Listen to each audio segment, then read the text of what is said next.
నిజంగా ప్లాస్టిక్ వచ్చిన తర్వాత మొత్తం అందరివి పడిపోయండి. వ్యాపారాలు విపరీతంగా సొమ్ము చేసుకున్నారండి. నిజానికి ఆ పాలిథీన్, ఆ ప్లాస్టిక్ అనే ఆ పదార్థం అది రకరకాల రసాయనాల ద్వారా తయారు చేయబడింది. అది భూమిలో వదిలేస్తే అది కలవడానికి, డిజాల్వ్ అవడానికి లక్షల కోట్ల సంవత్సరాలండి. కలవదది. దానివల్ల కెమికల్స్ వల్ల ఏంటి ప్రమాదాలు, మీకు ప్రమాదం.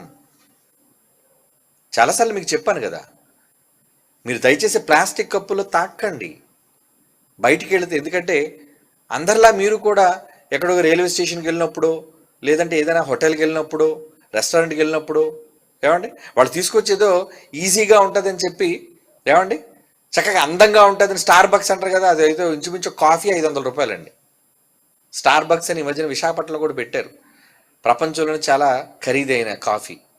ఏమండి దానికి ఇస్తాడు, ఏంటి ఇస్తాడు, ప్లాస్టిక్గా పేపర్తో ఉన్నట్టు ఉంటుంది, కానీ దాని లోపల ఏముంటుందో తెలుసండి, ఒక పల్చటి ప్లాస్టిక్ పొర. ఎందుకు వేస్తారో తెలుసండి, మీరు వేసేది కాగితం మీద నీరు వేసారనుకోండి, ఏమవుతుంది, కాగితం తడిచిపోయి నానిపోద్ది.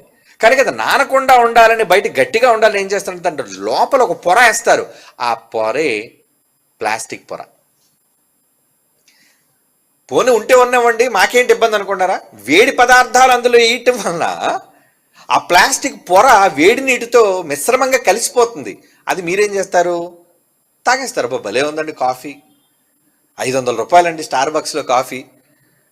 ఏదో ఖరీదు అనుకుని గొప్పగా తాగుతున్నారా, చూడడానికి అట్ట బాగా కనబడుతుంది. పేపర్ గ్లాస్ అండి అనుకున్నారు, కాదు పేపర్ గ్లాస్ కాదు, అది పేపర్ గ్లాసు లోపల మరలా ఏముంది, అది ప్లాస్టిక్ ఉంది. దానివల్ల అది మీ శరీరంలోనికి ప్రవేశిస్తే ఇంకా చాలా రకాలైన క్యాన్సర్లు అండి.